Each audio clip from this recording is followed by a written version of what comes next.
You know, sun decks are a wonderful thing, with the exception of what happens when it rains or if you've got a heavy dew at night. The surface gets wet and really messy, especially if there's a lot of leaves and residual. And especially if you've got a dog, all that dirt and mess is tracked in the event that you go on into the house. Well, that can be all solved by applying a product on top of the deck called duck boards. Come on over to the lab and I'll show you what duck boards are all about. Come on, Owen. Now, this is a duck board. As you can see, water can drain through the spaces between the pieces of 1x3.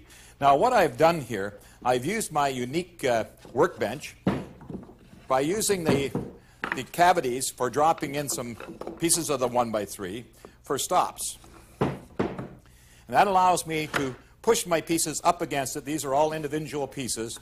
And these here, two pieces, happen to be the sleeper boards. And those sleeper boards are going to be nailed on top.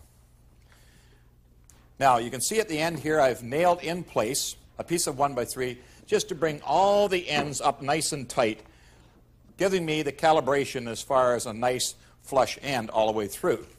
Now, I have 16-inch pieces here because I have decided to make the squares 16 inches to fit nicely on the 4x8 deck.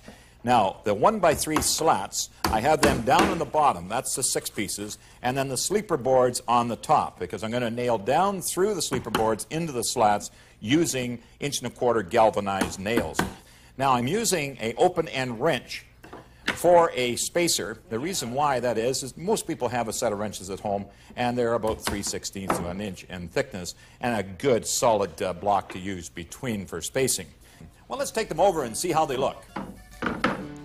Well, there we have the duck boards sitting down, 16-inch square, and we're putting them in a parquet design. Doesn't that look nice and warm, Owen? You bet it does.